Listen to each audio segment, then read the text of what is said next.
இதற்கு முன்பும் கூட நானும் இவரும் சேர்ந்துதான் தங்கள் அறையை சுத்தம் செய்வோம். அப்பொழுதெல்லாம் தங்கள் இருப்பிடமாக இருந்தது. ஆனால் என்ன இழுக்கிறாய்? ஆனால் இப்போது ராமானுஜன் தங்கள் இருப்பிடத்தை பெயரளவில் தான் கவனித்துக் கொள்கிறான். அவ்வளவுதான். ஆனால் வேலையில் முழுமை இருப்பதாக தெரியவில்லை. பாருங்கள், நானும் இவரும் சேர்ந்து முழுவதுமாக சுத்தம் செய்துவிட்டு வந்தோம். எழுதிய ஓலைகள், எழுதப்பட வேண்டிய ஓலைகள் எல்லாம் ஒன்றாக கிடக்கின்றன. அவற்றையெல்லாம் ஒழுங்குபடுத்தி வைத்து விட்டேன். குருநாதா, இது உஷ்ண காலம் ஆயிற்றே, அதனால் தாங்கள் அமரும் இடமெல்லாம் விசிறி கிடைக்கும்படி ஏற்பாடு செய்து விட்டேன். அது அதனதன் இடத்தில் இல்லாமல் பரப்பப்பட்டு இருந்ததை ஒவ்வொன்றாக அதன் இருப்பிடத்தில் வைத்தேன். ராமானுஜன் அரைகுறையாய் செய்த வேலைகளை சரி செய்வதற்கே எங்களுக்கு இவ்வளவு நேரம் ஆகிவிட்டது. சபேசா, புரிகிறது. ராமானுஜன் மேல் காட்டும் கோபம் தெரிகிறது. இந்த வேகத்தை நீ வித்தையில் காட்டினால் நன்றாக இருக்கும். குருநாதா, வித்தையில் வேகம் காட்டாமலா தாங்கள் அணிந்த மாலையை பரிசாக பெற்றேன்? அதெல்லாம் சரிதான். ஆனால் அந்த வேகம் குறையக்கூடாது. காலத்திற்கு ஏற்றாற்போல் அறிவில் வளர்ச்சி தென்பட வேண்டுமே. பின்பு அதில் ஒரு முதிர்ச்சி தென்பட வேண்டுமே. சரி, போகட்டும். எதையும் சவாலாக ஏற்று முயற்சி செய். நீயும் சிரத்தை எடுத்து என் இருப்பிடத்தை சுத்தம் செய்திருக்கிறாய். அதை பாராட்டத்தான் வேண்டும். ராமானுஜன் இல்லாத குறையை தீர்க்க முயன்றிருக்கிறாய். அது மிகவும் மெச்சத்தக்கதே. நன்றி குருதேவா.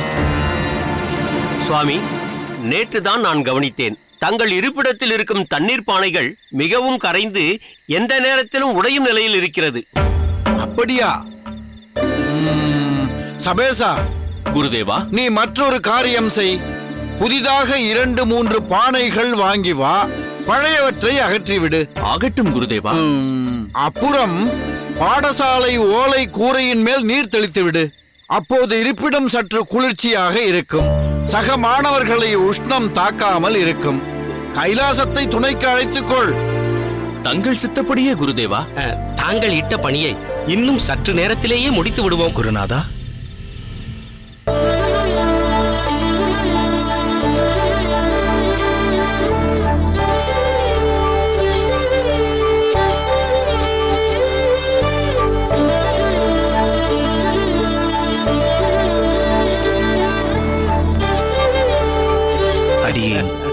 புகழ் அடைவாயாக. என்ன, காஞ்சியம்பதி செல்லவில்லையா? நேராக இங்கே வந்து விட்டது போல் தெரிகிறது. ஆம் சுவாமி, ஸ்ரீபெரும்புதூரிலிருந்துதான் வருகிறேன். பாடசாலைக்கு காலம் தாழ்த்தி வரவேண்டாமே என்று நேரே இங்கே வந்து விட்டேன். நான் என்ன நினைத்தேன் என்றால், நீ இன்னும் ஓரிரு நாட்கள் கழித்துத்தான் வருவாய்.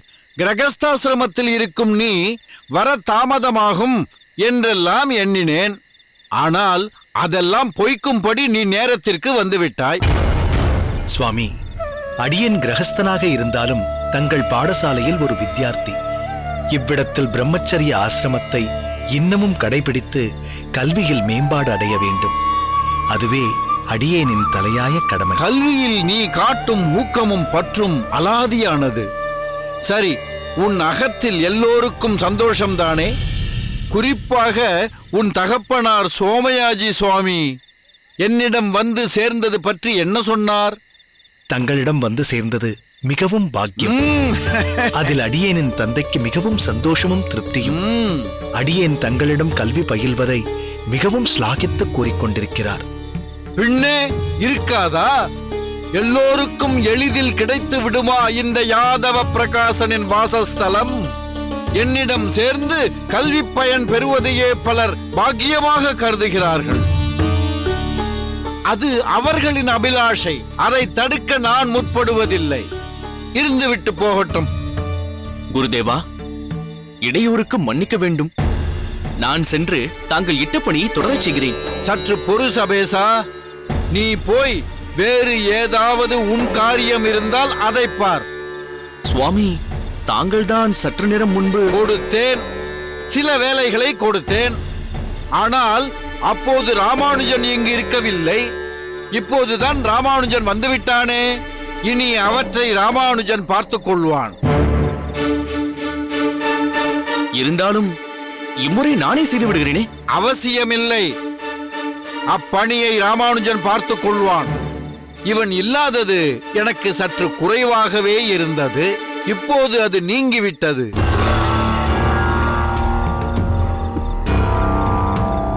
சபேசா, நீ என்ன வேண்டுமானாலும் நினைத்துக்கொள். ராமானுஜனுக்கென்று ஒரு தனி பக்குவம் இருக்கிறதடா. அவனுடைய இருப்பு எனக்கு தேவைப்படுகிறது. புரிகிறதா? 2-3 நாட்கள் அவன் இல்லாத வெறுமை இவனை பார்த்ததும் சட்டென்று தீர்ந்தது போல் இருக்கிறது. இப்போது நீ புறப்படு. அதே சமயத்தில் நீயும் தாராளமாக சேவை பண்ணலாம். நான் வேண்டாம் என்று சொல்ல வரவில்லை. ராமானுஜன் இங்கு இல்லாத போது நீ பணி செய்யலாம். மறுபடியும் அவன் ஊருக்கு போகும்போது நீ சேவை செய்யலாம். அவன் இல்லை என்றால் நீ. புரிந்ததா? குருதேவா, தாங்கள் அடியேனுக்கு இட்ட பணி என்ன என்று அறிய மிகவும் ஆவலாயிருக்கிறேன். ராமானுஜா, கால நேரத்திற்குள் வரவேண்டும் என்று நீ வேகமாக வந்திருப்பாய். நீ உடனே பணி எதையும் உன் தலையில் போட்டுக்கொள்ள வேண்டாம். பயண களைப்பு வேறு. நீ இன்று போய் ஓய்வு எடுத்துக்கொண்டு நாளை முதல் உன் குரு சேவையை தொடரலாம். இதோ இவர்களே இன்றைக்கு உண்டான பணிகளை செய்து விட்டார்கள். சரியா? சரி குருதேவா. சரி சம்பூர்ணம், காஞ்சி பாடசாலை பற்றி உம்மிடம் மற்றொரு விஷயம் கேட்க வேண்டும். வாரும் என்னோடு.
அற்புதம், அற்புதம் கோவிந்தா.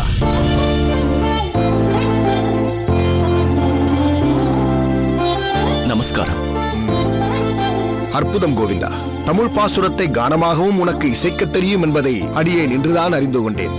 முதற்கண் அடியேனை பொறுத்தருள வேண்டும். எதற்கு? தங்கள் அனுமதி இல்லாமல் தங்களின் ஓலைச்சுவடியை எடுத்து வாசித்ததற்கு. கோவிந்தா, இதில் தவறேதும் இல்லை. இதில் உள்ளவை அனைத்தும் ஆழ்வார்களின் அருளிச் செயல்கள்.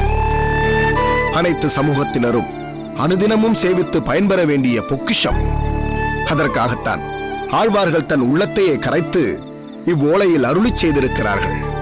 அதை நீ அழகாய் பாடியதும் ஆர்வமாய் லயித்ததும் மிகவும் போற்றத்தக்கது. சுவாமி, அடியேன் பாடிய பாசுரங்களை தாங்கள் சேவித்த போது பலமுறை கேட்டிருக்கிறேன். அதன் உந்துதலாலேயே அப்பாசுரங்களை பாடினேன், உவகையும் அடைந்தேன். பார்கவரான திருமழிசை பிரானின் நான்முகன் திருவந்தாதி எனும் தொகுப்பில் உட்பட்ட பாசுரங்கள் இவை. அடியேனின் பெற்றோர் அடியேனுக்கு சூட்டிய பெயர் என்ன தெரியுமா?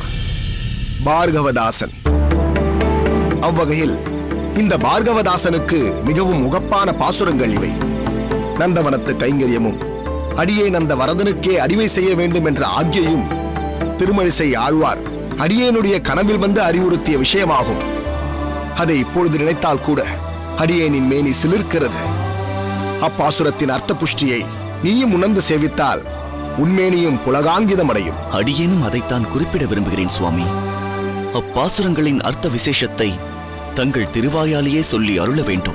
அதைக் கேட்டு அடியேனின் அகமும் உள்ளுரையும் ஆன்மாவும் பெரும் பேறு பெற வேண்டும். தயவு செய்து கூறுங்கள். சொல்கிறேன் கோவிந்தா, கவனமாக கேள். சித்தம் சுவாமி. நீ முதலில் சேவித்தாயே, என்றும் மறந்தறியேன் என் நெஞ்சத்தே வைத்து என்று அந்த பாசுரத்தின் அர்த்தம் என்ன தெரியுமா? அடியேன் கருவில் இருந்த நாள் முதலாக அந்த திருமகள் உரையும் மார்புடைய எம்பெருமானால் காக்கப்பட்டேன். அந்த நெடுமாலுக்கு அடிமைப்பட்டு என் ஹிருதயத்தில் அவனை வைக்கப் பெற்றேன். நிற்பது இருப்பது தொடக்கமான அடியேனுடைய அனைத்து நிலைகளிலும் அவனையே, அந்த எம்பெருமானையே நினைத்து வணங்குகிறேன். அவனே அடியேனின் ரக்ஷை. ஆஹா, என்னே ஆழ்வாரின் நன்றி வெளிப்பாடு. அடுத்த பாசுரத்தின் பொருள்? காப்பு மறந்தறியேன் கண்ணனே என்று இருப்பன். இதன் அர்த்தம், பிரளயம் ஏற்பட்டு இப்பிரபஞ்சம் முழுவதும் அழிவுடையும் சமயத்தில் இவ்வுடலும் புலன்களும் அழிந்து போகிறது. இதைக் கண்டு வேதனையுற்ற பகவான், அடடா, ஜீவாத்மாக்களுக்கு உடல் இருந்தால் தானே கர்ம வினைகளை தொலைத்து அழியக்கூடிய உலகிலிருந்து வெளியேறி நித்தியமான என் வாசஸ்தலத்தை அடைய முடியும் என்று அவரவர் கர்மத்திற்கும் ஆசைக்கும் தகுந்தபடி ஒரு குறிப்பிட்ட உடலை எம்பெருமான் தந்தருளுகிறார். நீ அடியேனுக்கு செய்யும் பேருபகாரத்தை மறக்கவே மாட்டேன். தொடக்கமும் ஆதியும் வழியும் முடிவும் கண்ணனான நீ மட்டுமே என்ற உறுதி உடையவன் அடியேன். பரமபுருஷனே, ஹே பிரபு, உள்ளபடி உன் உண்மையான இறை இயல்பை அறிந்தவர்கள் நிச்சயம் உன்னை விடவே மாட்டார்கள் என்று போற்றி பாடுகிறார் திருமழிசை பிரான். அற்புதமான சிந்தனை, ஆழ்ந்த கருத்துக்கள், பரவசத்தை அளிக்கும் பாசுரம். நன்றாகச் சொன்னாய். சரி, இவ்வர்த்தங்களை செவியுற்றதும் உனக்கு வேறென்ன தோன்றுகிறது? சுவாமி, பகவானுக்கும் நமக்கும் உள்ள தொடர்பு அனாதியானது. எக்காலத்திலும் எந்த ஜென்மத்திலும் அவனே நமக்கு காப்பு. இதை உணர்ந்தவனே மிகவும் பாக்கியவான். அவ்வகையில் அடியேனும் மிகவும் பாக்கியம் வாய்ந்தவன்தான். காரணம், பகவானுக்கு பக்தி சேவை செய்யும் சூழலில் பிறந்தேன். வைஷ்ணவர்களோடு சேர்ந்திருக்கும் சத்சங்கம் அமைய பெற்றேன். வேறென்ன வேண்டும்? வேறொன்றும் வேண்டும் கோவிந்தா. அதையும் அந்த பகவானே செய்தருள வேண்டும். சுவாமி, தாங்கள் எதை குறிப்பிடுகிறீர்கள்? மமமாயா துரத்யயா என்று கண்ணன் கூறுகிறாரே, அந்த மாயா சக்தி வெல்லுதற்கரியது. பக்தியின் உயர்ந்த நிலைக்கு நாம் சென்றாலும், பகவானின் சிந்தனையிலிருந்து சற்றே நாம் வடிவினாலும் மாயா சக்தி நம்மை கீழே இழுத்து தள்ளிவிடும். சுவாமி, நித்தமும் அவ்வரதனையே சிந்தித்தும் வணங்கியும் வருவோர் மாயையை பற்றி கிஞ்சித்தும் அச்சப்பட தேவையில்லையே. இருக்கலாம். இருப்பினும் அடியேனையே எடுத்துக்கொள். பல பேர் என்னை பலபடியாக சொல்லலாம். திருக்கச்சி நம்பியின் பாக்கியம்தான் என்ன? அனுதினமும் வரதனுக்கு கைங்கரியம் செய்கிறார். அந்த வரதனோடே நேரடியாக பேசும் பாக்கியம் பெற்றிருக்கிறார். எனவே எக்கவலையும் இன்றி சுதந்திர பறவையாய் சஞ்சரிக்கிறார் என்று பல பேர் நினைக்கலாம். மக்கள் அப்படி அடியேனை போற்றும் போது அடியேனையும் அறியாமல் ஓர் மமதை அடியேனுக்குள் குடிகொள்ளலாம். அது ஒன்றே போதுமே மாயை அடியேனை ஆட்கொள்ள. தாங்களே இப்படி சொல்லும்போது மிகவும் ஆழ்ந்து சிந்திக்க வேண்டியுள்ளது சுவாமி. அடியேனுக்கு மிகவும் பயமாகவும் உள்ளது. கவலைப்படாதே கோவிந்தா. மாயை வெல்லுதற்கரியதாக இருக்கலாம்.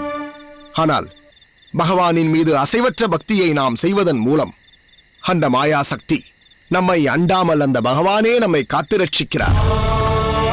இதை எதற்கு அடியேன் சொன்னேன் என்றால், நான் பக்தியில் உயர்ந்த சிரேஷ்டன், என்னை மாயாசக்தி ஒன்றும் செய்துவிட முடியாது, நான் உலக சுகங்களை துறந்து விட்டேன், என்னை விட திடச்சித்தம் கொண்டவன் வேறு யாரும் இல்லை என்று நாம் மமதை கொள்ளக்கூடாது. மாயை என்னை தீண்ட முடியாது என்று தற்பெருமையும் கொள்ளக்கூடாது. மாயையின் பிடியில் அகப்படும் ஒரு சூழ்நிலை நமக்கு ஏற்படாமல் பகவான் நம்மை காக்கிறார், நம்மீது கருணை கொள்கிறார். பகவானின் திருப்பாதத்தை நாம் சற்றே மறந்தாலும் மாயா சக்தி நம்மை தீண்டுவது உறுதி. சுவாமி, பகவான் எதற்காக இவ்வுலகை படைத்து மாயையும் உருவாக்கி நம்மையும் அதிலிட்டு ஏன் இப்படி விளையாடுகிறார்? அவரே கருணை கொண்டு ஜீவாத்மாக்கள் தவறு செய்யாமல் தடுக்கக்கூடாதா? சம்சாரத்தில் உழலாமல் காக்கக்கூடாதா? கோவிந்தா, முதலில் நீ ஒன்றை நன்றாக புரிந்து கொள்ள வேண்டும். பகவான் இவ்வுலகை படைத்தது அவருடைய விருப்பத்திற்காக அல்ல, அனுபவிக்க வேண்டும் என்ற ஜீவாத்மாக்களின் இச்சைக்காக. அதனால்தான் பகவான் ஜீவாத்மாக்களின் சுதந்திரத்தில் தலையிடுவதே இல்லை, அவர்கள் விருப்பத்திற்கே விட்டுவிடுகிறார். உதாரணத்திற்கு சொல்ல வேண்டும் என்றால், மகன் ஒரு பொருளை ஆசைப்பட்டதால் தந்தை அதை அவனுக்கு வாங்கித் தருகிறார். பிறகு அதை மகனுடைய இச்சைக்கு பயன்படுத்தாமல் நீ இப்படித்தான் உபயோகிக்க வேண்டும் என்று தந்தை மகனுக்கு கட்டளையிட்டால் பிறகு அதை அவனுக்கு வாங்கி கொடுத்ததில் என்ன பிரயோஜனம் இருக்கிறது? அதேபோல் பகவானும் ஜீவாத்மாக்களின் சுதந்திரத்தில் தலையிடுவதில்லை. ஆனால் நீ உலக சுகத்தில் லயித்து உன் உண்மை நிலையை மறந்து விடாதே, பிறப்பு இறப்பு எனும் கட்டுண்ட வாழ்வில் சிக்கிக் கொள்ளாதே என்று சாஸ்திரங்களின் மூலமாகவும் தாமே கீழிறங்கி வந்தும் ஆச்சாரியர்கள் மூலமாகவும் நமக்கு உபதேசிக்கிறார்.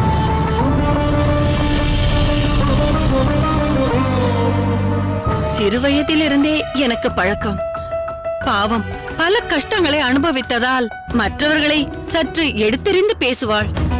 கௌஷிக்